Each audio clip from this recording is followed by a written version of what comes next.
Okay, so we have a very busy meeting tonight. But I think a very good, exciting meeting, but there's a lot happening. So I'm gonna do my best to kind of be like, let's keep going, people. So, to start, so you know, we'll have, Zalea may or may not be able to join. So, Helen has decided to step up and take minutes for us, which is awesome. So, sorry, I'm trying to figure all the technology parts out. So that means, we do have a quorum, so we can call to order at 6:03. Yep. Is there a public comment period for anything that's not on the agenda? Okay, I'm gonna call that good. Any have additional items for the agenda? We're gonna stuff it all in. We're gonna stuff it all in. That sounds great. We'll stuff it in other places that are similar enough. Great. Review and approve the minutes of the November 19th meeting. Did everyone have a chance to look at those minutes over? Yes. Yes, great. Did that inspire you to say anything at this time? No. Meeting? Not really. Anyone else? I'll make a motion to approve. There you go. Great. second. We have a second. All those in favor? Aye. All right, great. Okay, so the minutes are approved. Thank you for your work on those, Zaley. Any correspondence? I don't recall there being any major correspondence, so we'll just move on. Oh, we did get this, our year in review from the Vermont Land Trust, and Helen is gonna read that over for us. Delegating. If she finds something useful, she'll make sure to tell us. And then we're gonna get to old business, and we're gonna start with Porter Knight, who's gonna talk to us about the item A, park accessibility and signage discussion led by Porter Knight. Great, thank you. Good to see you all. I actually don't have any more of an update since I saw you guys a couple months ago. So where we stood then was the select board had agreed to move ahead to explore possibility of creating accessibility on those 3 town parks. And that's pretty much exactly where we are right now, is just that they've agreed to do it. I was waiting to receive the draft signage from the technical assistance pilot project, and I didn't get it. I've reached out to them. That pilot project is finished, so we're not getting any more free technical assistance. But you know, I wrote to them and I was like, was I going to get those signs?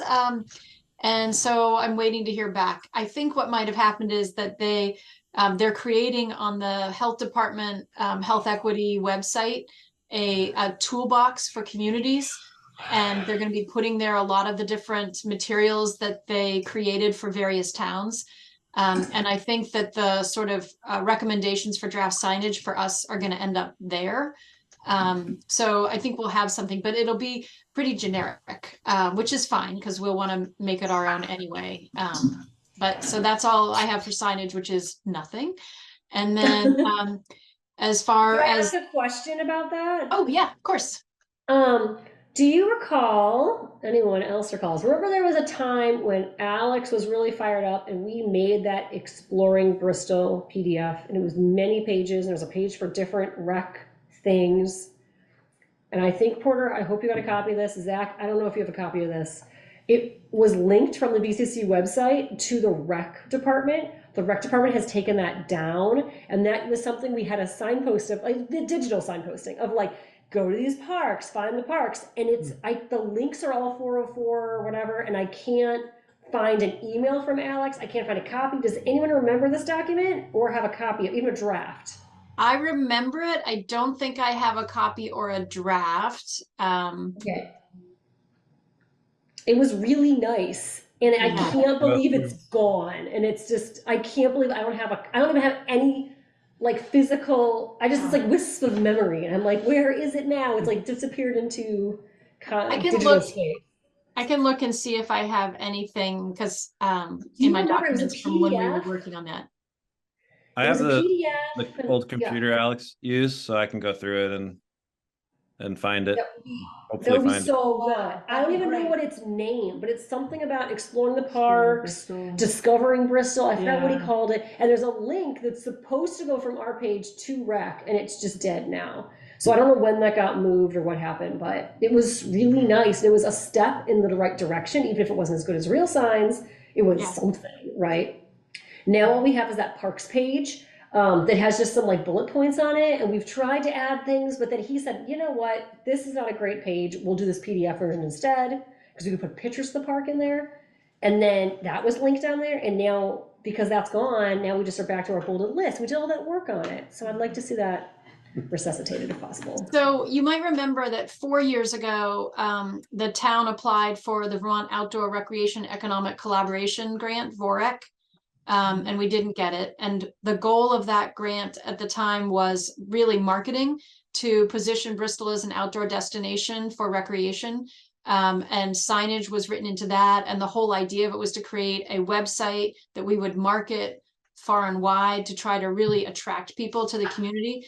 We tried again the year afterwards, didn't get it. Then they took a year off.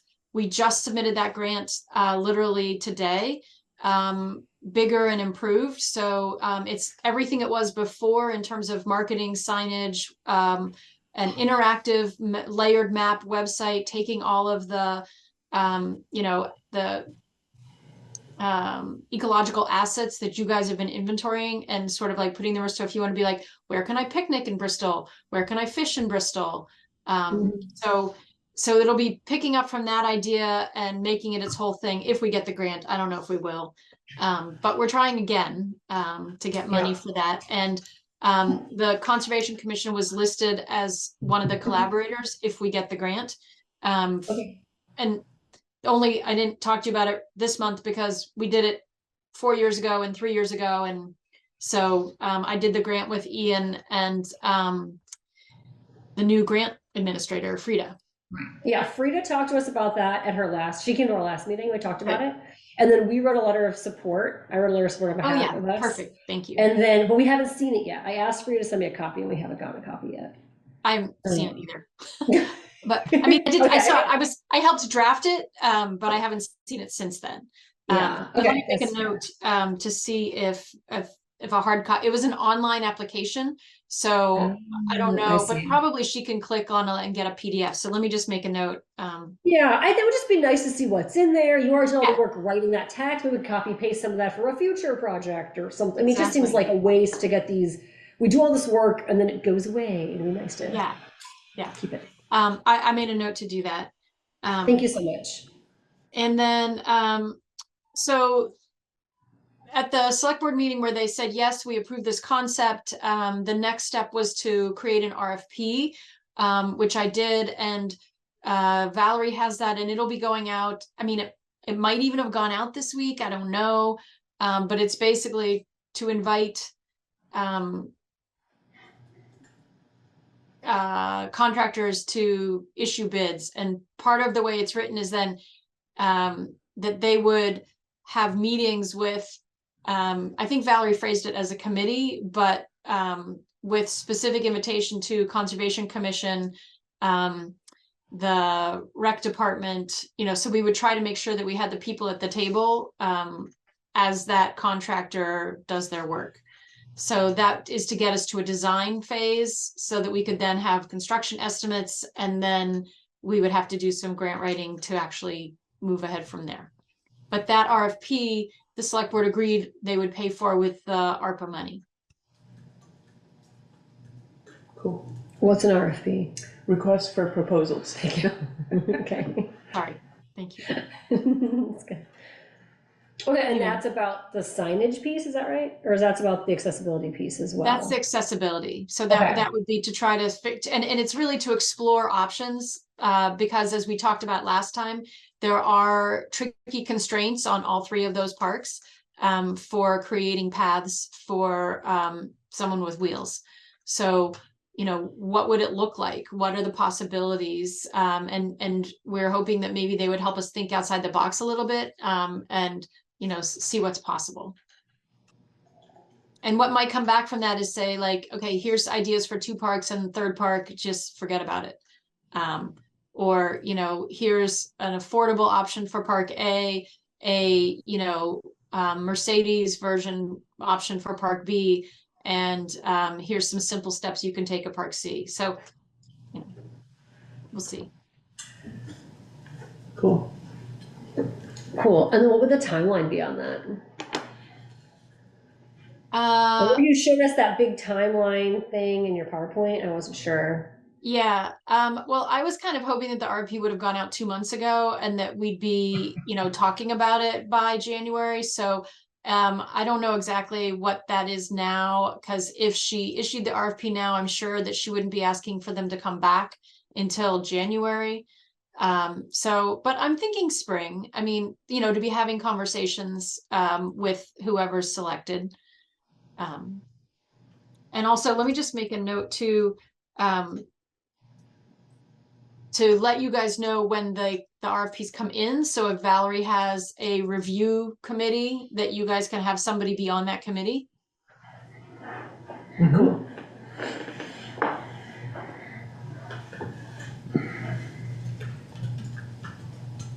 That sounds great. Yeah. Does anyone have, and then should we just say like comments or questions for Porter, or Porter, do you have anything else you want to talk about right now? We have another 15 or so minutes if you want with Porter. Does anyone have, because we have to move on, I'm sorry. No, that's fine. I don't have anything else for you, but I'm happy to answer any questions, or I can always ad lib a little bit about trail stuff. Sure. But we don't have a ton going on there. The nature journaling on the trail was a huge hit. We had a lot of turnout for that. Upwards of a dozen on some Saturdays, and I think a couple dozen people on her mailing list. And I have a meeting with that artist again next week to see if, because she's actually said she'd like to continue something next year. So we'll see what that is. Really great feedback on music on the trail. Lots of people want to see that happen. That totally depends on the volunteers, because that's not something I run. I said, I'll write the grant. I'll publicize it, but I'm not going to do it. So we'll see. And had some great UVM interns who did some stuff. So since we saw Porter, we've had a couple meetings now. We've talked about some of these ideas about accessibility at the parks. Does anyone have any questions about those projects for Porter? After we've had some more discussion time to sort of simmer those ideas and discuss that.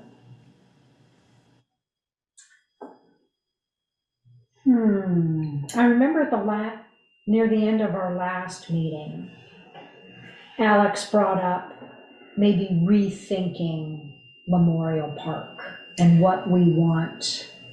Yeah, Porter, what ended up in the VOREC, because we weren't sure what the vision was at that point. We had Frieda in here talking, and we talked about it, and I wasn't sure what ended up ever getting communicated to that project. Do you know, or were you not part of that stage? What's in the VOREC grant for Memorial?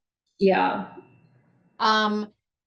It would be collaborating with whatever we come up with the RFP for exploring accessibility options and alternate recreation possibilities there, and putting a trail on the far side of where there isn't a bridge now. So, and again, I think one of the things that would be important is in either the VOREC, if we got that one, or the RFP, if it comes forward, is to be like, what are our other options there? Like maybe instead of having the parking lot where it is, maybe we should explore the parking lot, on the other side, because the town, the 19 acres is on both sides of the driveway easement. And maybe what we should do is, not try to get over that bridge. Maybe we should take the bridge down and have people go in from the other side and park, on the south side of that driveway easement, and change it. Mm-hmm. So, I like that. That's very creative. I had never thought of that before. Yeah, I wasn't sure, because we thought about, do we want the bridge there even? Do we want a better bridge? Do we want no bridge? Could we do a scenic overlook right there? Yeah. Just trying to think about that. Alex was saying that he thought the best spot would be if people, or say, like, would you mind commenting about Memorial and the steps and the swimming hole and stuff? Yeah, so basically, I think what he was saying is that he'd been up there fishing and thinking about it. And he was thinking about the fact that the really nice part of, like, if it's going to be like a swimming hole or a fishing hole, is down below, which is like treacherous to walk down to. And so if there was a way to like ignore the bridge and instead put steps down to a safer spot where that part could be enjoyed, and then maybe an overlook over the gorge, just kind of like thinking about, yeah, basically what you're doing, which is just thinking about options for the park Yeah. that don't necessarily have to do with the bridge, if that's going to Mhm. always be a dangerous thing or a too expensive thing. Yeah. Yeah. Yeah, I think that he has a good point, you know, and it's a little bit tricky from a trail construction standpoint because, you know, we want to be respectful of the Baldwin Creek and the soils there are thin. And so, you know, if we approach the river with a trail, there might be different permitting challenges. And, you know, we need to be cautious about that.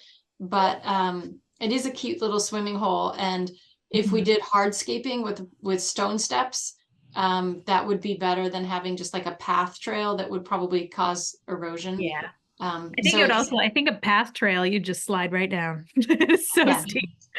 Which is what people do now. Right. I've done it with a baby on my back. That was not a good idea. Nice job. Hmm. Yeah.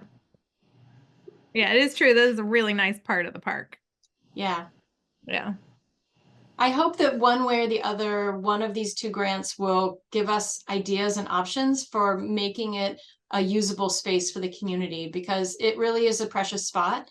And I feel like there's so much potential there and it breaks my heart to have it be closed. And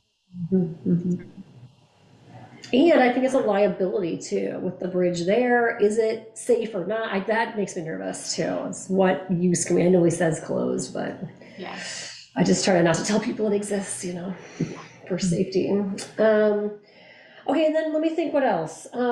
We talked about Eagle Park and about accessibility there. I know you had showed us some of those images where it was like very few trees were left, and so we just were concerned. We Yeah, emailed you about that. that was not a plan. That was just a concept, which was like, you know, what if we had paths where people with wheels could get from the parking lot into the park?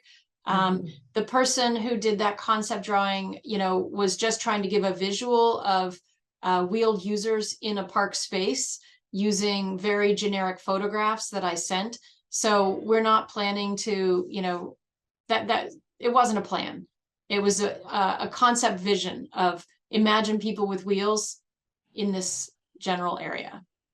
Okay, so give a chance to clear that up because Yeah. that was a question. No worries. Right, and then the last one was the sycamore that we talked about, and we had talked about the FEMA gifting of that property, the deeding of that, and I know we had said we needed to follow up on the wording. Did that ever happen? Did you get the wording you needed? Yeah, I did. Thank you. Kristen sent me stuff and I was able to read the language there. We can't build a structure. But that's a path would not be a structure. So Okay. Good to know. Cool. Any other comments or questions?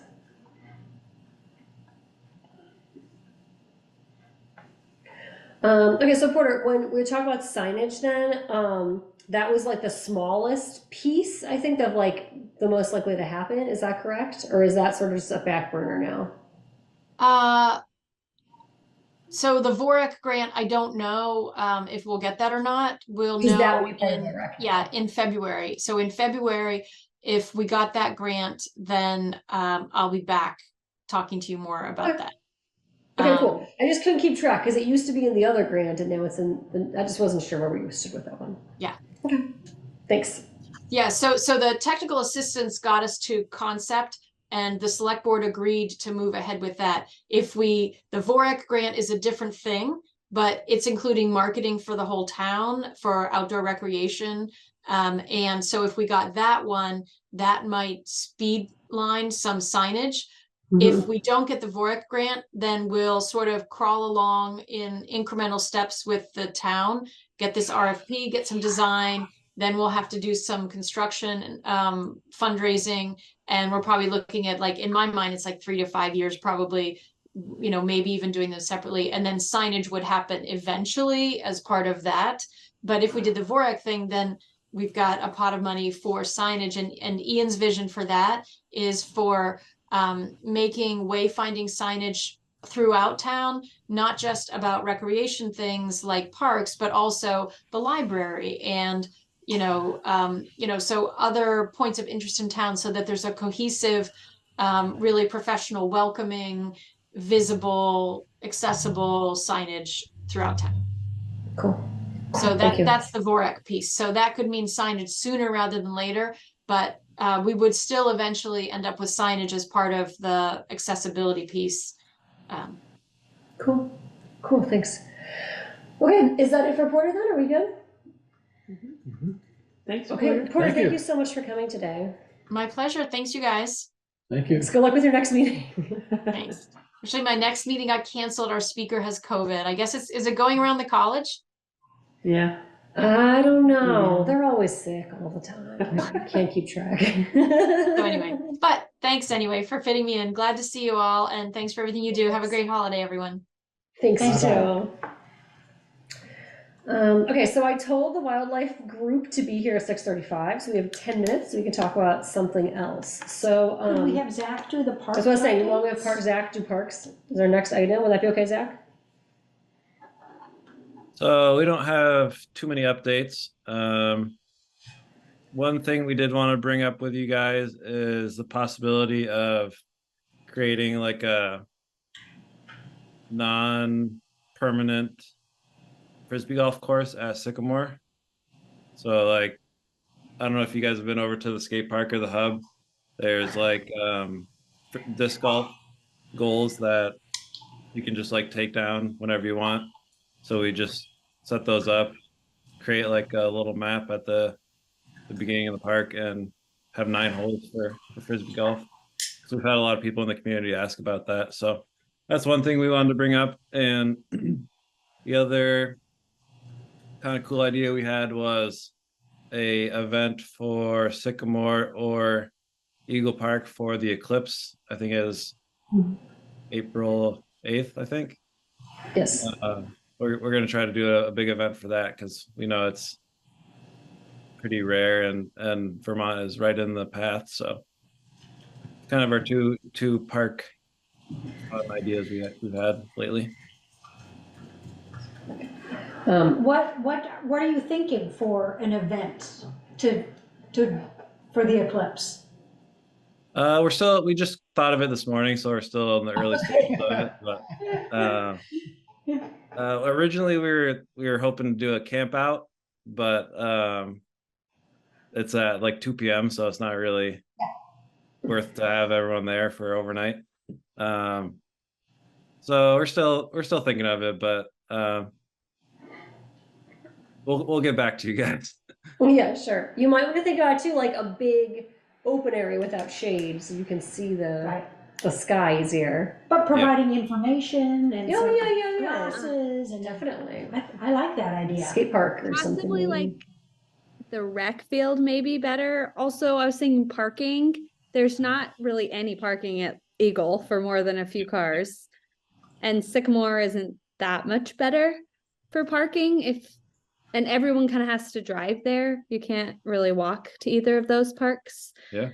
Good point. That's a great idea. But I think that an event would be really fun. Yeah, so like by the hockey rink, like over there, that would be cool. Or Nice something. big open spot. See the sky. Lots of parking. Yes. That'd be cool. Yeah. Disc golf. Where are we on disc golf? Meredith, How temporary describe these goals. Is the idea that somebody goes out and sets them up and people play and then at the end of the day, somebody brings them back, or? I think we're thinking like either every week we would check on them or just leave them up for the summer.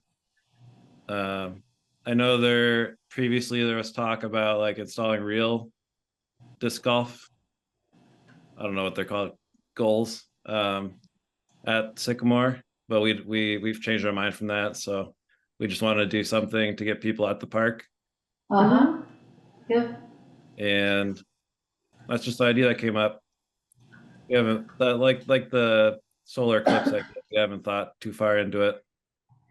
It'd be a good experiment to do that for a summer and just see how many people do come and what is the effect of that population on the park. And I That's a good idea. No, I think our major concern with that a few years ago was just the respecting the awesome force of the river is important, and the map that we saw that was made with a colleague of Meredith's had people going right up on the gravel banks, and we didn't think a permanent structure there or leaving anything there was really a good idea because it could very easily get swept down river. Yeah, definitely. But I think if it was in the grass, that would be more long-term, more sustainable, I think. Yeah. But yeah, I think if you would show, maybe that they showed us a map of what you wanted to do, so we knew the areas, we could help advise about maybe best practice there in respecting the river and helping you read the landscape a bit to see what challenges that might bring. Yeah. We'd be happy Yeah, to help with I can that. work on that and bring it next time. Yeah, I think that to have the 9 holes that were big enough to be professional distance or something, they ended up using a lot of that right along the river edge, and that made us nervous. Do you have somebody that's familiar with layouts and, you know, can put a proposal together that would, well, maybe not be professional, but be, you know, something that would attract people? We have a community member who's on our case all the time about getting a disc golf course there, so maybe I'll get in touch with him, see if he can help us. If it sounds like 9 holes wouldn't work, maybe it's 4 holes, but 4 holes is probably better than 0 for this guy, so. And I get that anything's better than just going around the edge of the field. Like that's Uh-huh. a very boring disc golf course. Well, you could have, I guess, you know, you've already got passed through the Japanese knotweed, you could, you could have them tossing them through there. That would be a challenge. Yeah. My kids would love to dig through the knotweed to find everyone's frisbees, right? That's like a whole other activity that we Wouldn't could it be do. cool if it ended up disrupting Japanese knotweed? There was so much traffic Trample it down. that it trampled it Yeah. and smothered it. Yeah. Go for it. That's right. Yeah, but I think we'd like to see a map though, so we can have a sense of what you're planning. And Definitely. maybe an idea of how long they would be there and that kind of thing, just because, you know, that thing washed, that river wants to braid through the park. You can see there's sand in the middle of the park where the water has come. And Wow. it's not just for like a spring, you know, not just that spring ice out, you know, that a lot of that sand was deposited there on that flood chute. What was that, Halloween we recently saw it there? And then that wasn't as big of a flood as we've seen in the past. So I think just being careful about that is important. Okay. Yeah, I'll put together a little presentation for you guys. Cool, that'd be wonderful. Great. Anything else? We had the management parks plans, right? Do you want to mention that? Yeah, the select board on October 30th approved the management plans for Eagle Park, Memorial Park, and Sycamore. And so those have been distributed, and I don't know where we want to put those, but so that they're more publicly accessible. Yeah, we could host them on our website, and then we could also have the PDFs on that parks website that I don't know if anyone goes to, but we made. Yep, that would be good. And then maybe eventually, if we find that PDF, we could put a link or a web address people could find it from there as well. I like that. We can embed those links. That'd be straightforward. What date was that? That the On select- the October 30th select board meeting, they approved those, yeah. And I'll be writing, next on my list, I think, is gonna be Prayer Rock, and then the park here Oh, nice. Lord's Prayer Lord's Rock? Prayer Rock. is town-owned, yeah. It's But their are we, rock. are we responsible? Yeah, we just never for that talk little about park? it. Yeah. Because it's got a picnic table. We just never talk about It it. needs But a yeah, technically. technically, Interesting. technically, yes, that is under our cultural and historical resources. So if you want to get into it, we could be talking about the Carriage House, which is in the Vermont Oddities book for Yeah. Bristol, Okay, Vermont. back to Lord's Prayer Rock. What else is on the list that I might not be aware of? Shattuck picnic tables. Yeah, Shattuck picnic area on 116. It's like where River Road, there's like a little side piece when the river goes to 116. And there's a little spot where Oh, you yes, can yes, yes. stop. Yeah, Okay. that's technically, It's town-owned. it's like a quarter acre, I don't know what it is. It's real Yeah, tiny. no, I know that. And then, Coffee and- Factory down the hill is town-owned. And technically Basin Street, at one time we talked about maybe making a plan for there, but because there is a trail, we could have talked with Porter about that, but. Yeah, she'll be back. Yeah. And the And town, then Seth Hill.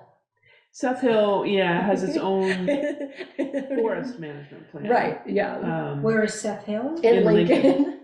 It used to be somehow connected to how we got water, but it isn't anymore. And now we just own this like random square of Lincoln. Wow.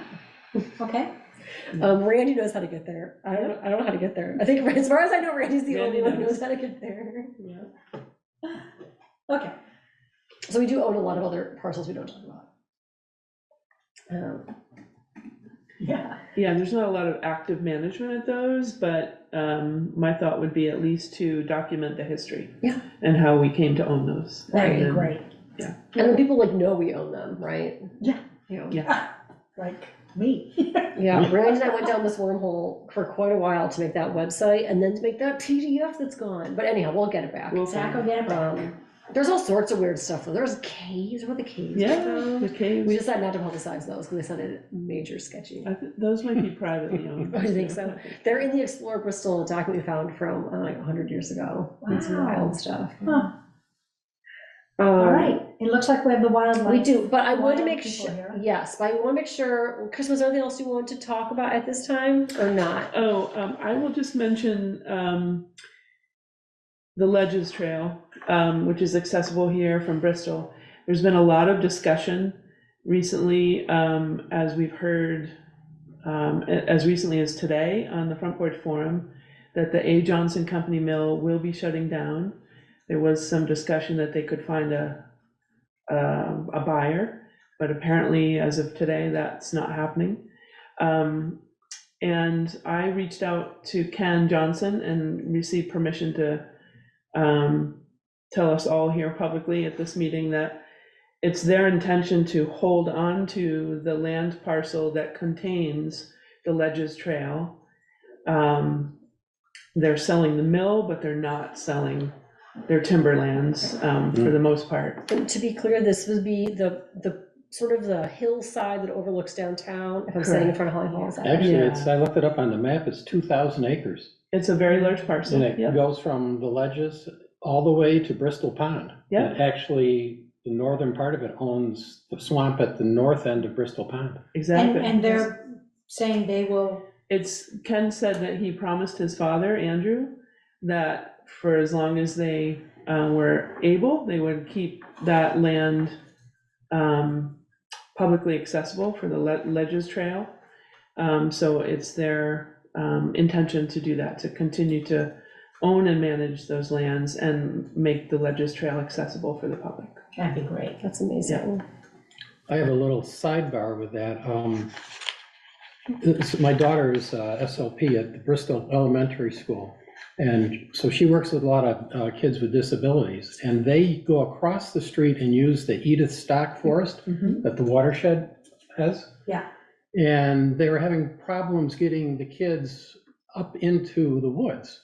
And so she approached, well, it was the Watershed Center's property that the kids go to. But there's a little strip that goes across Johnson Lumber property. And so she approached Ken and the watershed, and they both said fine. And actually, the watershed wound up doing a project to build a little bridge and improve the trails. And so kind of ties in with Porter's effort to make, you know, our parks, our natural areas accessible. And also, it's good to know that, because when we mentioned that they might be selling the property, you know, it could, you know, cause an excess issue with this.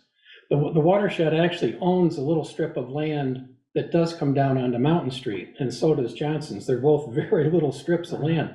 But the existing trail starts on Johnson's and then crosses over onto the watershed property. So, but Ken he didn't have any problem with them improving the trail that was on their section. Excellent. So That's great. Yeah, and just to be clear, that was only a rumor that parcel would be sold, so that it's not their intention to sell it, so. That's wonderful. Yeah, that's good news.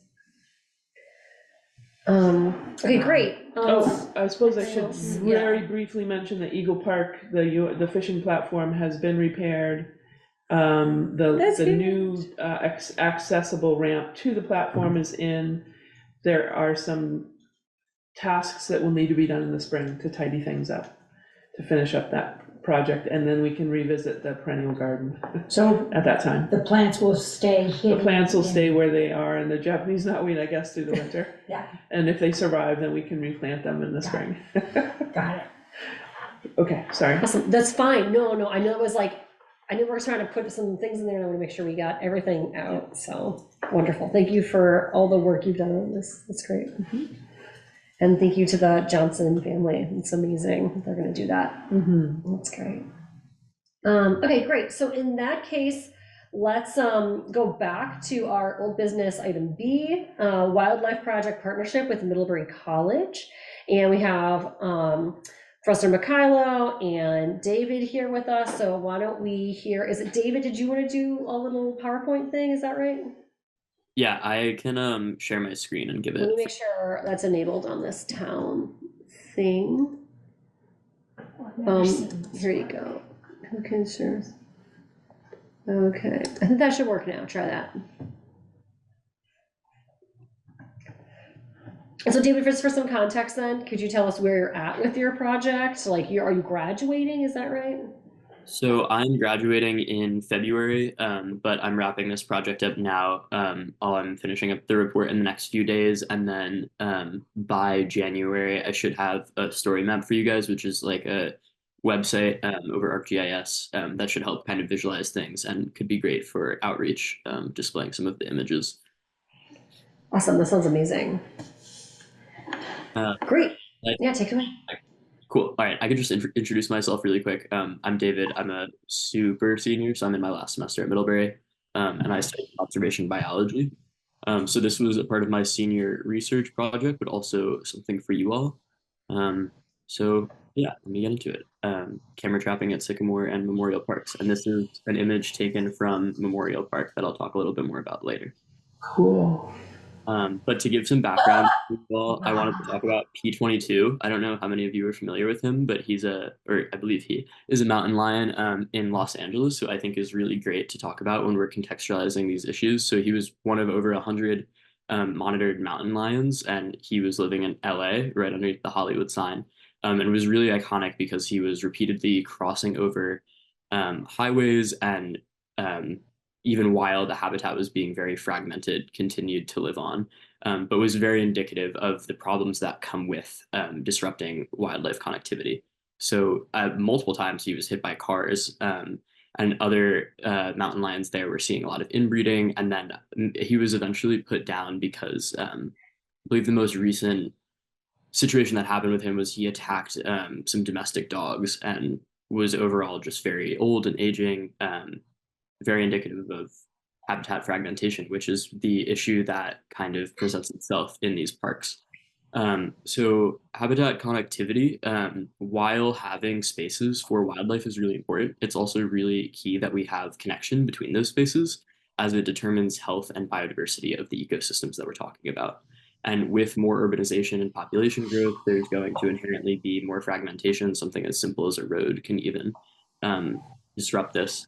So with more connectivity, which is ideally what we want to see, we're going to see increased resilience, especially in the face of climate change, urbanization, or just other disruptors. And Vermont, even though it's got a smaller population and population's fairly spread out, it matters too in these like global contexts.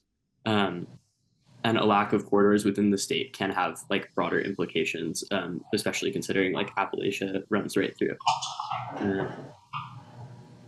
So as for background work, I'm not the first person to do this, as I'm sure you all know Lauren and Sophie did work on this as well. Lauren is a Middlebury College student, and Sophie is a wildlife tracker who did some work last year looking at the wildlife connectivity locally. This map on the right displays some of her findings. I believe the green circles are areas with high wildlife connectivity or suspected places, yellow or less so.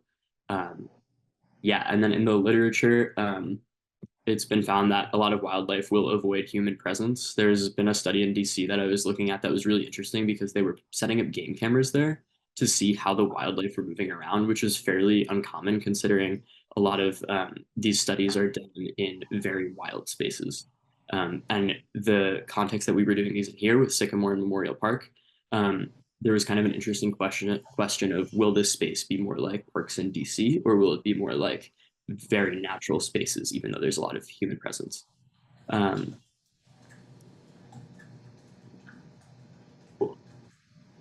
So for their findings, they were utilizing this geographical imaging software and kind of predicting what the most likely wildlife crossing sites would be.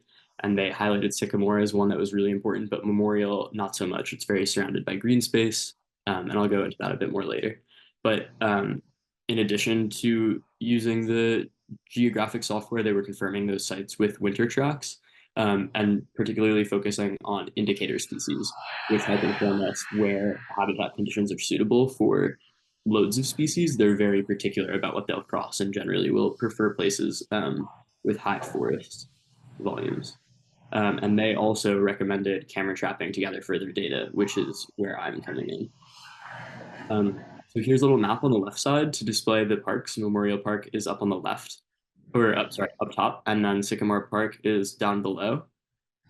And then over to the right, you'll see that these are some maps of the spaces. So the blue outline is Memorial Park. It's this long strip that runs along the creek and the highway. It's very surrounded by green space. Also, both of these images are to scale to give you a sense of size. And then down below is Memorial Park, which I think is kind of interesting to note how off the map is. You can see that the land really spreads out with the creek. And when I was going out there with Professor Dash, she was discussing with me how much this area has changed. So that's also just something important to know when we're talking about the wildlife there and how they'll be adapting to that. So between the two parks, they both have a lot of human and dog presence. Sycamore Park, much more so, getting a lot of family in groups as compared to Memorial Park. I was finding generally individuals, couples, more of a quiet space. Sycamore has a lot of sycamores. It's one of the northernmost spaces in the United States for it, and heaps of deciduous trees, but also a lot of really invasive, as you guys were mentioning before, Japanese knotweed. But it was an important wildlife crossing site nonetheless. Had a very varied but flat landscape. There were some parts of it that were more like the native wildlife, but also Japanese knotweed, mowed areas, apple trees. And in the first slide, I had a little bit on habitat connectivity and the types of places, and this is really very much a stepping stone, I think, place. Memorial Park, lots of coniferous trees, hemlocks, was not cited as an important wildlife site. And also, I'm curious if how familiar you all are with the site. I had went out into it and found that it was a lot of elevation change, a lot of boulders, scrambled around it a lot, and pretty homogeneous plant life. Much less of the space is used by people. Obviously, there's that beautiful gorge that I loved. I loved spending time there. And yeah. And then this is the Japanese knotweed and Professor Dash. Hey. It's okay that but as you can see, it's really dense, it's really tall, and I'll go into this a little bit more later, but there's a very good chance that it was or is starting to push out wildlife. So going into this, there were some questions that I was hoping to ask based off of what you had all discussed with me. So specifically, are the wildlife using culverts as crossing points? And then between the two parks, which had greater biodiversity, so more species. And then are these animals that are passing through, are these inhabitants that are living there, or are these kind of tourists using it as a crossing space? And then how did the activity fluctuate throughout the day between both parks, but primarily with interest in indicator species? So to do this work, expanding on what Sophie and Lauren had done, we set up game cameras, which they're often used in hunting, but they're also a really common biologist tool. And they send out basically an infrared beam that, when it's disrupted by an animal passing through, will take images at a set rate. And we lock them to trees, which was important to keep people from messing with them. And it's just a great non-invasive method of seeing the temporal activities of wildlife there. And it was really important to us that or to me, that we raised awareness. And I spoke about this with all of you. We wanted to make sure that people weren't messing with the camera. So I put up this poster that I made beforehand. That's an image of a bobcat that I took on Middlebury's campus last year. And just kind of giving people some context and informing them so that if they did see a camera, they understood that it was for research purposes. But it wasn't always successful. There was more than one incidence of people playing with the cameras. So this one was in Sycamore Park where someone had duct taped around the camera. They didn't turn it off or take the SD card or do anything with it. They just approached it from behind and duct taped it and placed a large stick on it.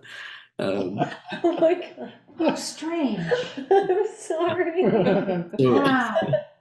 I tried to, as much as possible, place them in areas that didn't feel like they were disruptive to people, because I don't want anyone to feel like they're being spied on, and that was not the goal of the project. Like, we wanted to capture wildlife, but this was a spot that it seemed like it would be interesting, and it was obvious, and it got messed You with. did a good job of hiding them, because I was out to Sycamore several times and each time only saw one camera. So you did a good job of hiding them, and we were Awesome. looking for you. I'm happy to hear it. Yeah, that was a really funny day for me.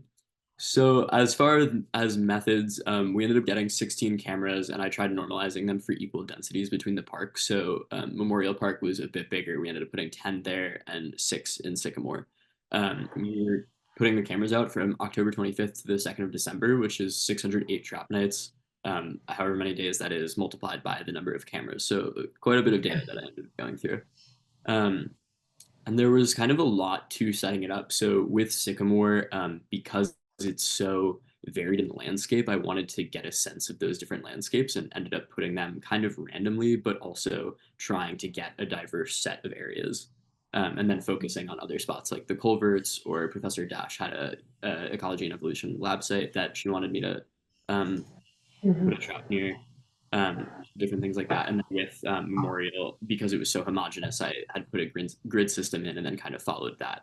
Um, Generally, they were set to knee height, and hopefully they're kind of difficult to find. But if you can't see them, they're oh wait, okay, it's got a little messed up. They're right here.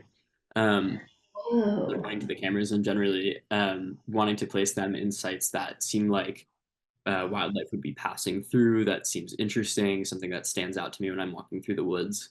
Um, and upon collecting the data, I would go out like every few weeks or so and take the SD cards, swap them out, and then upload them to Wildlife Insights. And you can see that they're fairly successful. So So the cool. first site stood out to me because between these boulders in this very tough to walk through area. And I figured this might be some kind of wildlife corridor or like highway. And it really was. We got a lot of images from there. And then the second site, it was near a broken fence on the bottom with some crushed wildlife. So figured that animals were crossing through there, and they were. That deer passed through several times in that area. And then Wildlife Insights is a really cool website. It's like one of the good parts of AI that we're seeing. Um, it uses machine learning to identify species. It's not the best. I still had to go through like over 2,000 images and then hold like, I think it was 700 wildlife images from that. But you can see in the bottom left image that it puts this bounding box around when it IDs an animal. So here it is detecting that there's a fox. And I think it didn't successfully, it wasn't able to tell me that it was a fox, but it was able to tell me that there was something there. So you can see flaw with it sometimes, but it is really great for cataloging the data. And I can send this over to you all as well later. On the bottom right, you'll see different images that I found from it, and I can filter it by deployment, by camera. I can filter it by species after I've ID'd them. So it was a really, really helpful tool and super fun to play with. Cool. As far as findings go, between the two parks, Memorial Park had a much higher count of species, and then 3 of the indicator species that I mentioned a little bit previously, but the American mink, which is a riparian species, a bobcat, and a fisher, and then other species. It had some mystery canine we couldn't figure out what it was. It may have been a coyote. A porcupine, red squirrels were pretty common there. Whereas sycamore had a smaller biodiversity. The only species that it had, or the only two that it had that Memorial didn't have were flying squirrels, although there's a good chance they were in Memorial Park. I just couldn't find them. And then a beaver, who I don't know how recently any of you have been to Sycamore Park, but he's been active. There are a few trees cut right now. Something to keep in What mind. part? By the parking lot, and then also by your lab site where there's a lot of the crushed knotweed. Yeah. I put up the camera there initially because there was so much activity. Oh, cool. Yeah. And then on the bottom you can see kind of where I put my cameras pretty sprawled throughout. And then this is a graph showing the number of occurrences, which are not necessarily abundance of the population, which is important to note, but for the variety of species that we saw. And I think it's just nice to contextualize kind of the species that we found and then the number of occurrences. So even though there were, say, like white-tailed deer in both, they were much more common to be found in Sycamore than they were in Memorial Park.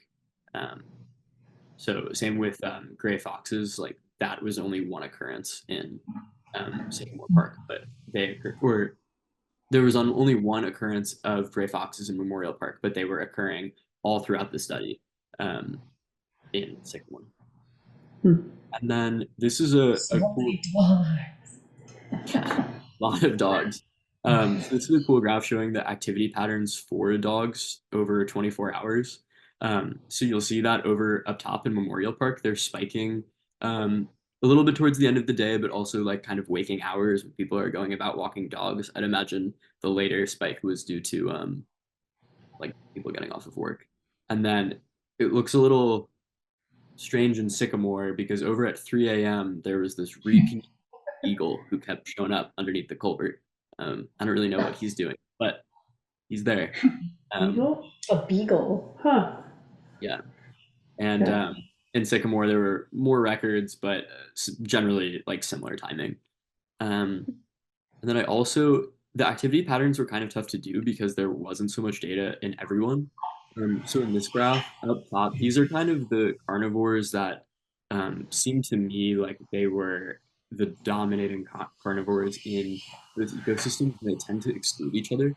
So in Memorial Park, there were repeat counts of this bobcat, and he was pretty active around the early morning, sometimes 3 a.m.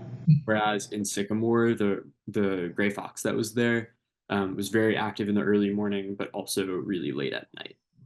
And then the fisher and mink, although they're indicator species, it was kind of tough to get enough data to like make a graph relevant or even make a graph load. So then just to go back to the questions that we were asking, in terms of using the culverts as crossing points at Memorial Park, they weren't. I think the water there was flowing too fast. I didn't really get any images there. Whereas at Sycamore, underneath the bridge, there likely was. I caught beavers there, squirrels there, deer, a lot of animals. And then which park had greater biodiversity? Mentioned this before, but Memorial like quite significantly, which I think isn't too surprising considering there's fewer human impacts and it's surrounded by green space. And then it was tough to say if these were inhabitants or tourists. I think with some like the gray fox, I saw him throughout in Sycamore. I'd imagine there. But for other animals, I can't tell the individual, so tough to say. And then how does the activity throughout the day change? With Memorial, it was more confined dog activity to one point of the day, but with both, the indicator species were occurring at night, which makes sense with the literature. So as far as recommendations go, I was really So cute. Yeah, this is over that wildlife highway spot. Family. Raccoons passing through. I would look into the possibility of eliminating Japanese knotweed in Sycamore Park. Big project, but Very big. huge project. But It's there dramatic was understatement. like some definitely like just important to think about the fact that there might be the chance of knotweed excluding wildlife there. and spaces with really high knotweed. Well, one, they were difficult to place camera traps in, but also there was lower biodiversity in those spots. And then in Memorial Park, I love that park. I wouldn't change it. But just going forward, it is like there does seem to be a pattern in literature that with more human presence, there are fewer wildlife. So just keep that in mind. And then in future work, because this like getting some data or some cameras spoiled by interactions with people was kind of common, I would install information on the cameras just so people are like more aware of what's going on. I don't necessarily know how well my sign works, but I think that might be important. And of course, I'd like to thank all of you, specifically Professor Dash, for giving me a tour around, as well as Alex Smith, and then Lauren and Sophie's previous work. Mike and Ken Jane are actually the neighbors who live by Memorial Park. I met them on my last day retrieving the cameras, and they offered a lot of really valuable information into the background of Memorial Park. And of course, my professor and advisor, Alexis, who has been a huge help all throughout the year. So thank you. A great fox. Thank you. That's amazing. Yeah. So I would just keep asking, like, this is more. This is another gray fox at Sycamore Park, and I'd love to open it up to any questions that you guys might have. Wow. Cool. That's some great shots. Thank you very much. Thank you. That's way more information than we've had before on wildlife at either of these parks. This is really, really cool.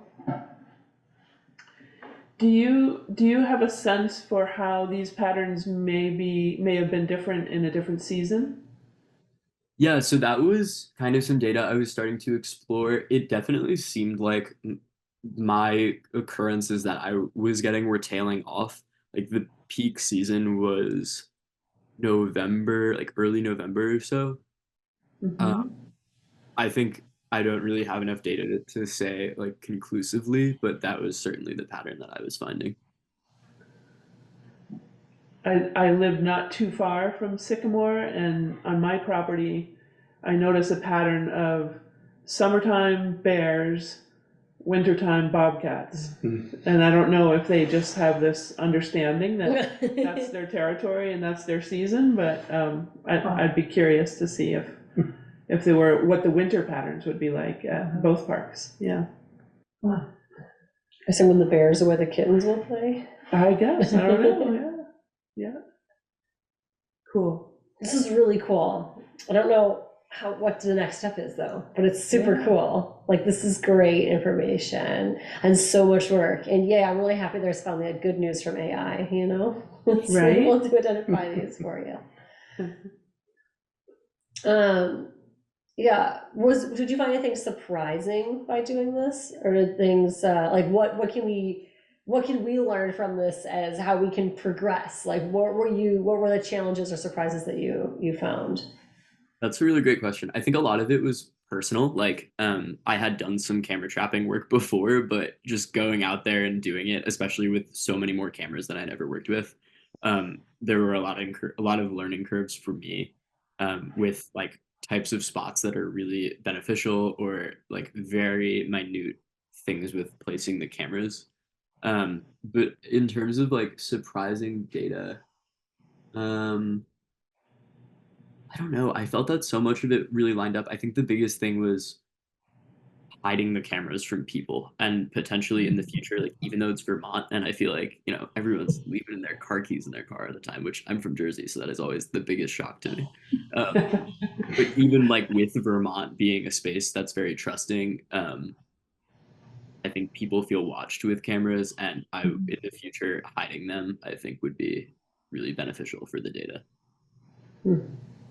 Were there some cameras for which you got no wildlife shots? I'm curious about the spatial distribution within each park of where you got footage and where you didn't.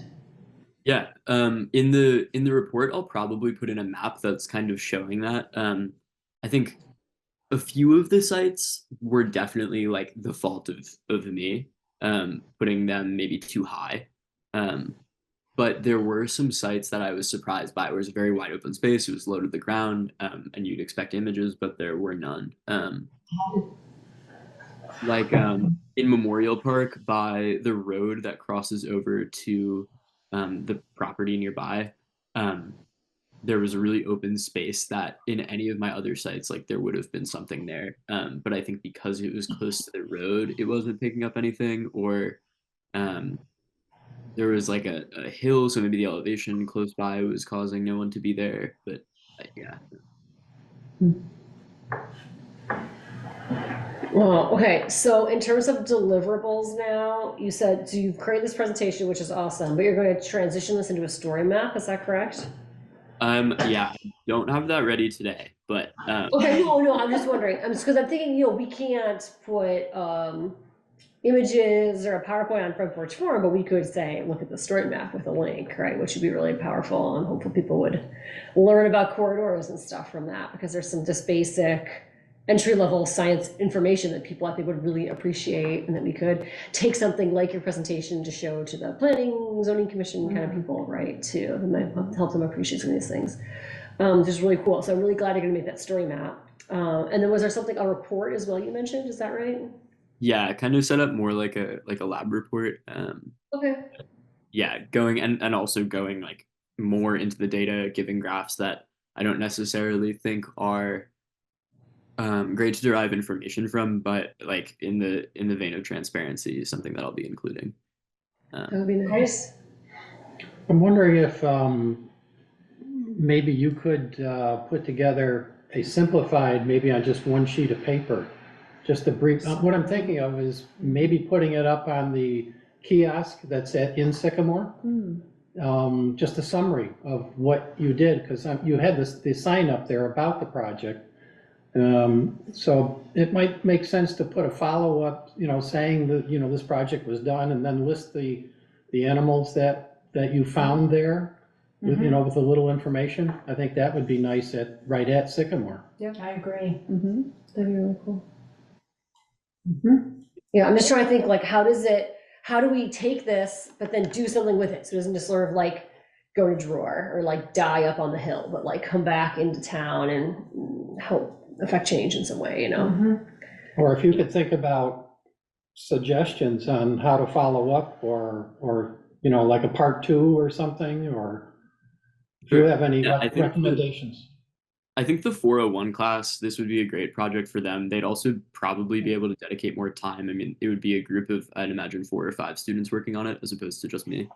So David, that's a great transition into our next bullet point.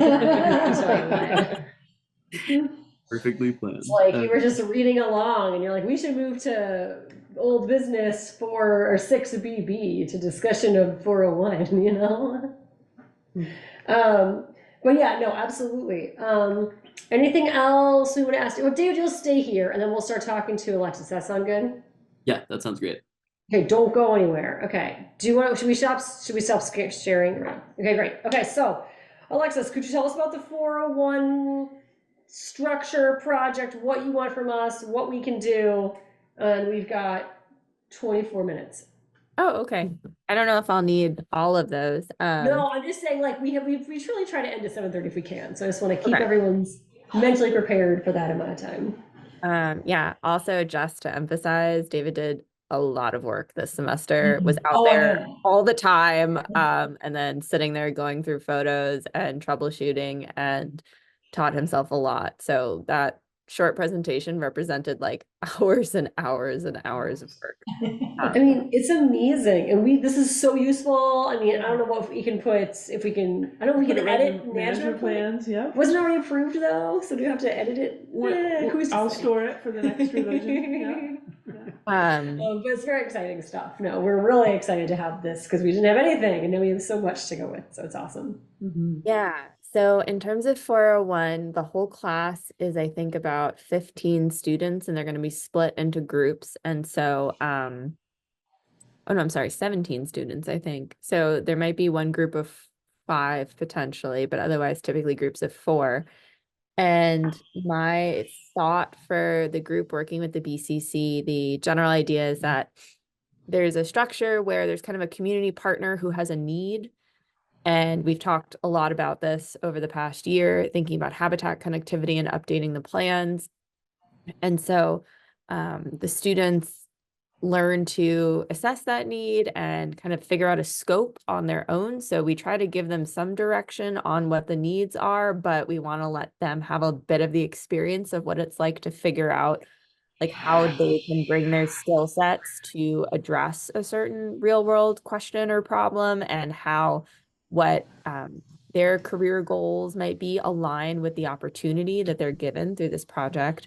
So there's a little bit of like that scoping activity at the very beginning of the class, but the rest of the semester is pretty much students working on a project that they have designed as a way to provide whatever the community partner is primarily interested in.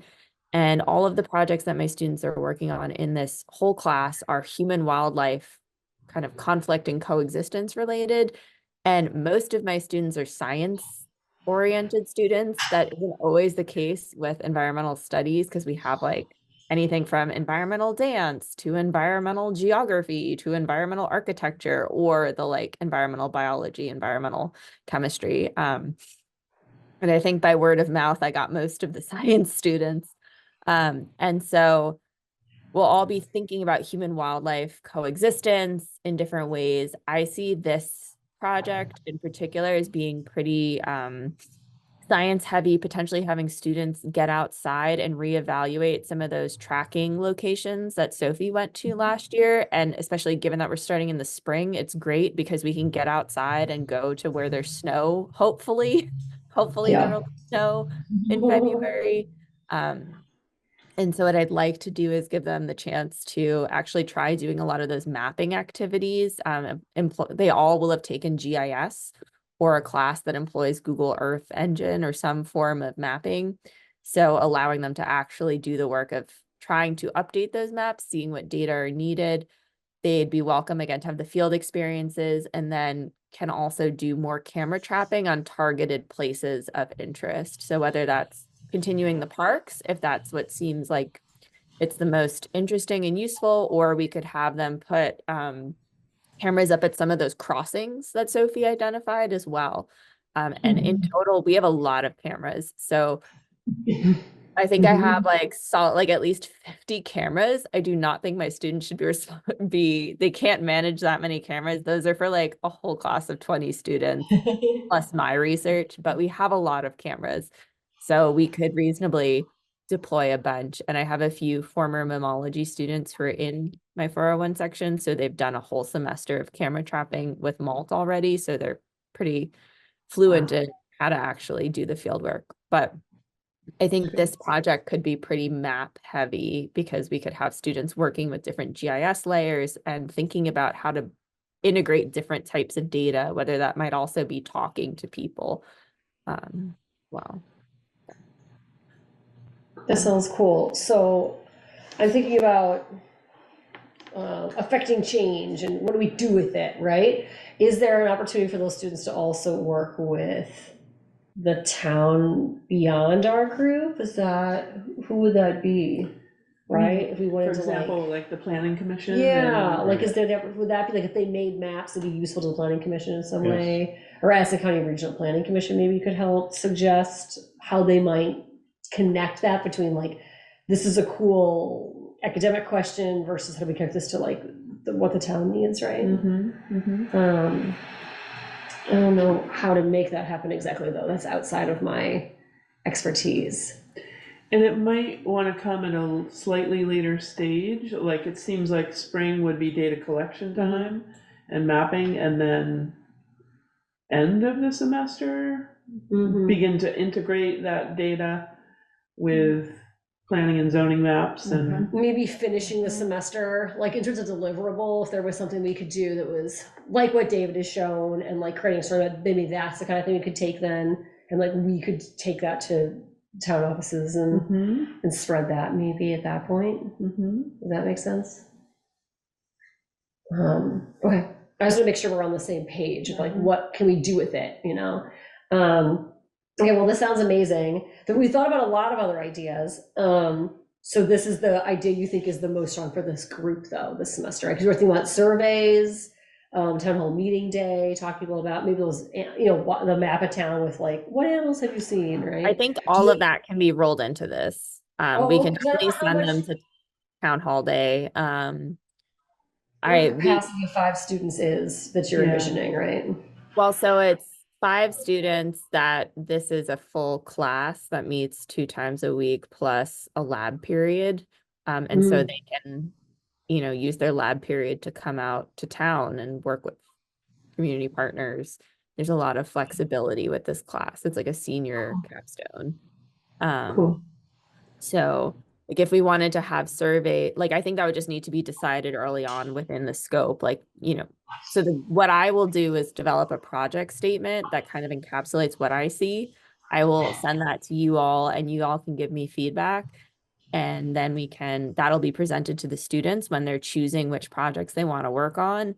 And my general sense is that I like to give the students, again, kind of some flexibility along with you all, so that way they can come up with something that's mutually beneficial and really represents their interests, because I think students will do the best job when they're most excited by what they're doing. So I want to give them a little bit of that wiggle room still. Yeah. Well, I think we want to give them ownership, right? For them Yeah, to be. exactly. Yeah. That And sounds then if awesome. there is something that you really, really want, but that doesn't seem to fit within that particular group's project, I can do what I've been doing the past 2 semesters, which is see if I can have a student working Like a separately. David and And Lauren. study. Yeah, a David and Lauren. Perfect. Or one thing I'll also point out is Middlebury has funding for unpaid internships over the summer. So potentially if there's like a lot of loose ends or things that, you really wanted, but we couldn't incorporate, we could have a student work as an intern with you or something like that. So we can figure it out. I'm committed to, generating the data you're interested in as kind of a long term, like whenever you need something, let me know. I'll be able to put a student on it. So. Wow, that's awesome. Nice. I know. I know, right? This whole meeting today is really just amazing news, just constantly amazing news. In a nutshell, what are the other projects that the students will do? Yeah. So I do have another group that's working with the Ripton Conservation Commission, and their particular challenge has been engaging, like getting data of wildlife on private lands. And this is actually a challenge. I'm sure it's also somewhat similar to Bristol. So what I'm thinking is anything we generate kind of for both conservation commissions are likely useful for both.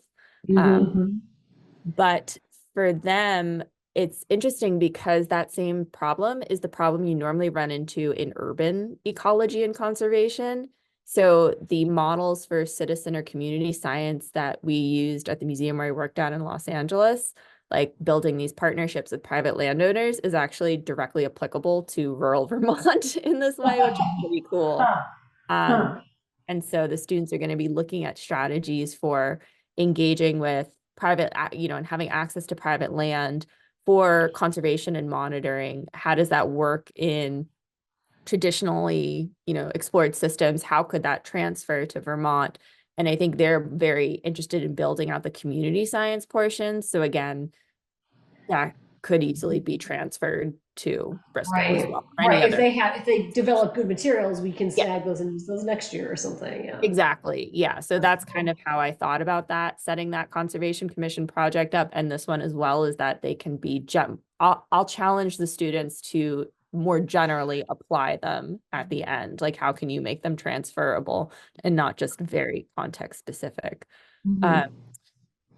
What are the other ones? Oh, another one is, sorry. Wasn't the New Haven Wildlife Crossing something? Is that not happening? No, well, I don't know. Oh, okay. They haven't followed up with me. Okay. Is the landowner one that you just mentioned, does that wind up employing cameras to look at inventory wildlife on the property?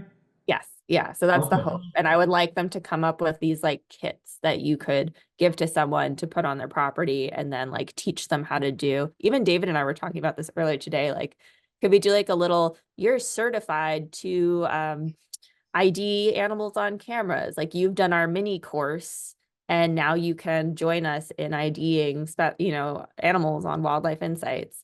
So that Cool. way there's some like standardization, because I know that's been one of the general concerns is like, well, even if people like put stuff on Front Porch Forum or like find their own speed, like you don't know if the IDs are correct. Like there's a lot of potential data loss. And so maybe we could do like a little training course for people, but that is for the students to figure out. I'm not gonna just, you know, they've got to come up with these ideas too. So another project we're working with Vermont Fish and Wildlife, with their small mammal biologist, in particular, Alyssa Bennett. So I'm on the mammal advisory group for this state, and we're about to be doing all of our updated wildlife kind of management plans. And you go species by species, and this is how we do regional levels of risk, and it can help us also kind of push funding in different places. And no one ever loves the small mammals enough, is my feeling. So all the students will be working on small mammals at first and collating all the data and updating everything for Vermont small mammals so we can do the regulatory updates. So that's a data heavy project that isn't really field oriented and also involves more like digitization of existing data sets and things like that. But will be very cool. Lots of cute small mammals and will be very useful. And then the last one is we're working with folks who are starting the Vermont Beaver Association. And I think this one could go a lot of places. I have a call with someone tomorrow about it as well, but it might end up being more of like a film about beavers in particular places, or it could be more ecology oriented. I'm still trying to figure out the scope, and it also again will depend on which students are working on it and what their interests are. So Wow, great. Yeah, well, outreach materials for that could also help if we're about to be invaded with beavers at Sycamore. So. yeah, just all you have to do is call Skip Lyle. He's great. He fixed our campus beaver situation. So Yeah. I don't know, That sounds David, amazing. do you want to share kind of 401 from the student experience really briefly? Because Sure. he Yeah, just I did. took it this Yeah, semester with someone else, not me. that's what I have to write after this report. I'm finishing up right now. But I think it would have been nicer if my group had been allowed more flexibility, or like we had a lot of ideas and our community partners were very like, this is what we want. Um, so I definitely, as Alexis is saying, like opening it up to students and allowing them to take ownership, I think is like the key thing. Um, but also having enough direction where we're not brainstorming everything, and it also seems like really useful to you guys, because I think no one really wants to generate something that's just gonna die in the pond. So And then I think there was, you had like an actionable task for us, which was that you needed to identify a specific community collaborator, mentor, is that right? And we Yeah, hadn't done that yet. We talked about talking about that at this meeting. And I think Helen had offered that you were interested. Is that correct? If no one else. If no one else wants to do it. Does anyone else want to do it? Kristen, John, Nancy? Alex isn't here, but I do think it would be good for the students to meet Alex, Yeah, because for sure. he's great. I think it would be good for the students to interact with a non-academic. I Hmm. mean, I know I've been You involved could in too. ES 401 for I a know. long time, I but know. I could imagine someone else would bring new insight and Right. new. Yeah, I can't do it. It's during my class, so I can't do it. So, Oh, you mean that mentor would need to be available during? Did you see? Yeah, I sent out a list. Yeah. There's like 4 times you would have to go to campus and talk to the students. Right. or On meet over Thursday Zoom afternoon. too. If you wanted to do Zoom, it would be okay. Or the students could come to you since you're so close. And it's 1 to 4:15 on Zoom, or I mean, like 1 to 4:15 It on wouldn't Thursday. really be the whole time. That's like kind of the block because that's their lab section, but you wouldn't have to meet with them for 3 hours. That's a I lot. only met with mine like once a month or so for like an hour, and often over. Yeah. Yeah, that was my understanding from the document I forwarded. I think they were looking for alternates or whatever. I mean, it sounded like they were looking for a couple of people. And Right. if you wanted to lead it, I didn't want to lead it, but I would be willing to help however I can. It did sound like there were at least 2 roles that, Yeah, well, I think we were thinking that we could do like one main person that would be sort of like, the buck stops here, you're the mentor who's in charge. But then it would be nice to have, I think, so no one's tied down, like, oh, you have to go to campus this day, then we could have other people. And it might be nice for the students to sort of see who's in the community in Bristol, like who are we as a group, and they could meet with different people or have the opportunity to talk or something or bounce ideas with different people on the commission. I think would be really nice. Like, I don't want to make it one person is stuck with it. Yeah. But there is fundamentally no way I can do it because I'm busy at the exact time the students are busy. It would be nice if someone could be in charge of that. And then, of course, I really want to bring Alex in because David really liked meeting him. And I got bet to he meet could do him an hour last. here and there too. I mean, he Yeah, works a ton, but he has flexible, he does work for himself. So, totally, yeah. so sometimes he does have flexibility. He probably couldn't commit to all of it, but I bet he could, I bet he would love, I mean, he loves talking about this stuff. So like, Yeah. he'd love to geek out on it for an hour here and there.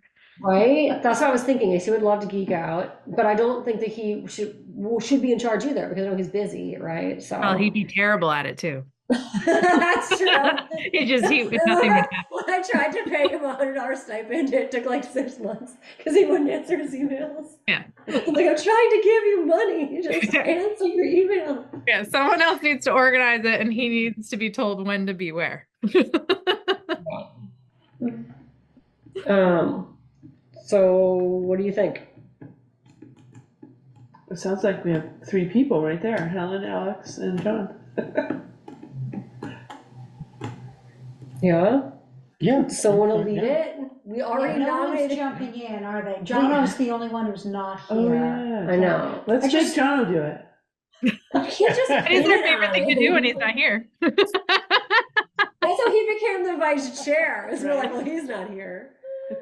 I don't know. I don't know if we should pin it on him without. Well, I don't think we have to decide right now. That's true. Alexis, what do you think about that? Do we have That's to fine decide with now? me.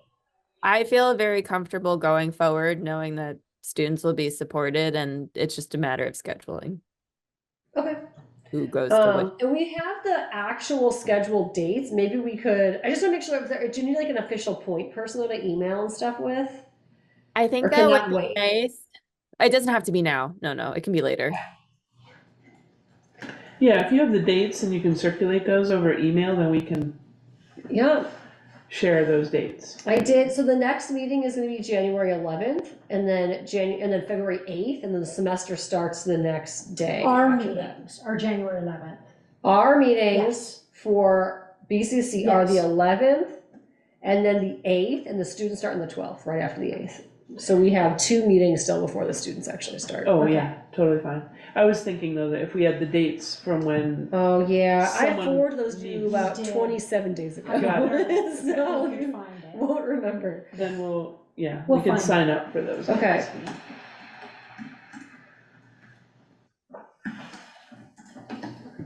Okay, I'll do Cool. that before our next meeting.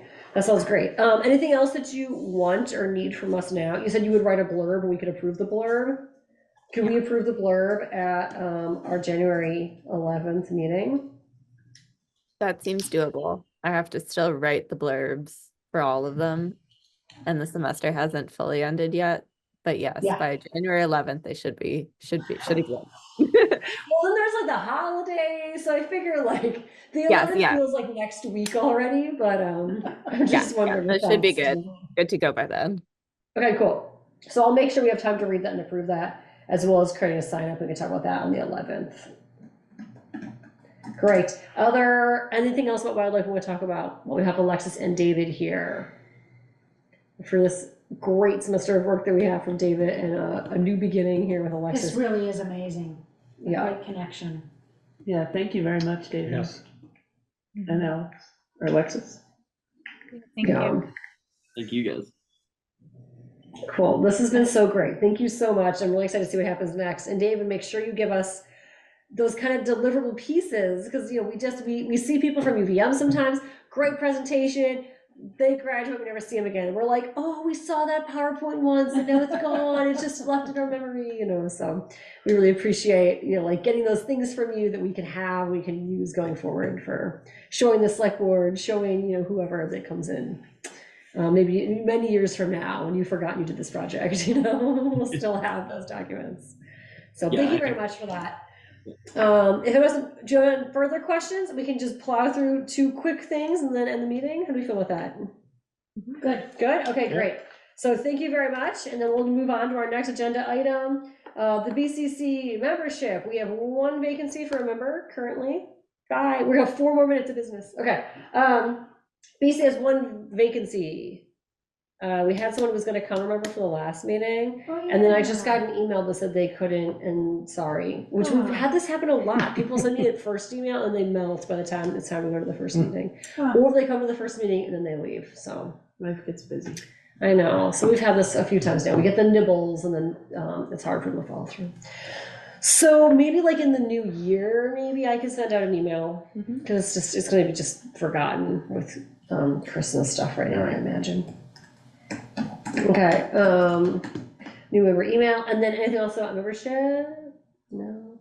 Okay, we have a December 28th is the date that we have to have that report. Remember how every year there's a report that's due, and every year we forget about it until it's like right now we go, oh my God, that thing is due. Luckily, they told me right this afternoon, so I had time to remember to tell us. They said they're hoping to do more bullet points this year and try to use simpler language for more like accessibility and like for reader PDF readers or something. Try to be more accessible with it. So anyhow, Zaylee, could you write some bullet points? And I'll forward you, if you didn't get it already, the email from Ian, because he's in charge of organizing this year, and he had some accessibility points of like how to make it easier for people, which is mostly in like bullet points, simple language, saying acronyms, that kind of stuff. Just I think spelling. I know that I think like last year and the year before, I think I like wrote down the various things and then I sent it to you. So can you send me what you finally submitted so that I like see what you then did? If you go on the BCC website, is it on there? Okay. Yeah. It's on the I was going to drop the link, but it's a different computer. That's fine. That's fine. I can look it up. Yeah, if you look on the BCC website or webpage and you scroll down, it says annual reports 2003 to 2022, and you can see all the reports there. Okay, yeah, and then just forward me what Ian said. Simplify language. Yeah, I don't think that was about us, though. I think we do a good job with that. I think all we did was bullet points. It's possible that some people are like putting in paragraphs, and we definitely just did bullet points. Yeah, I think he has one like paragraphs of technical babble, and I think that we don't do that, so I think it's fine. Also, so if you could send that to me, then I could edit it and send that somewhat on time. Yeah, I remember last year I sent you an email on like the 29th or something. It was like, I completely forgot about that. So I'm on the Conservation Commission website. Where is it? Scroll down the documentation. Okay. Got it. And there's the links, annual reports. Great. And every year I just like add the last PDF to the next PDF and just keep making this Franken document. And then so that's that, and that's the review. So Zayla, you'll do a draft, I'll edit it, I'll send it around. Hopefully I'll have time to get edits, and then I'll submit it. That sound good? And it's due the 28th of December. Yeah, but I find that no one does it by the 28th, and we do, and they're always like, you actually did it. Wow, thanks, BCC. So for goodwill, we could do it on time, but they would be shocked because no one ever does it. I remember last year we were late and we were panicking, and so you emailed Ian and he was like, "Oh, no one else has gotten it in yet." He's like, "No one did it yet. We can still be first." We were still first, and it was late. I think. Right. Yeah, we were like, "Oh no, we missed the deadline." It was like full panic. Yeah, it was okay. And then, so that's good. So we'll get that going. That should be straightforward enough. And then municipal vulnerability index. Were there any updates on that? I wasn't sure, so I left it. No, turns out there is nothing new. Okay. Perfect. Perfect. Okay, and then that would wrap up our business items. There's no new business that I was informed of. So then there's no events because we're not going to plant those plants at Eagle in December. So I guess we're good. And then we'll meet January 11th. And I already have a list of a couple things we'll talk about. In terms of that meeting, don't adjourn yet. We're going to talk about wildlife, create a center for mentoring. We're going to approve whatever it is that Alexa sends us. I'm going to send a new member email, but we've had several meetings now. I think since August, I made a list and I've been slowly going through, inviting people to speak to us. I don't really have much planned for that 11th, for the new year. We don't have like a plan of what we're doing at each meeting. So if anyone has anything they would like to do or talk about, let me know. We could do what we talked about at the Conservation Congress, which was Cornwall, I think, uses their January meeting to set priorities or goals or objectives for the year. So we could just brainstorm what our projects and objectives want to be. Yep, that sounds great. Yep. Yeah, we could do like a chunk of time for that. That'd be great. Because it's a slow time for If us. there's nothing else, It's yeah. winter and Okay. Well, that sounds fantastic.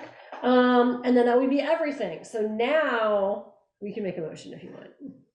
I make a motion that we adjourn the meeting. All right, all those in favor? Don't you need a second? Oh, who would like to second that? Say Lee seconds it. All those in favor? Aye. Aye. Motion carries. The meeting is adjourned. Great. Thank you. Thank you. Good job.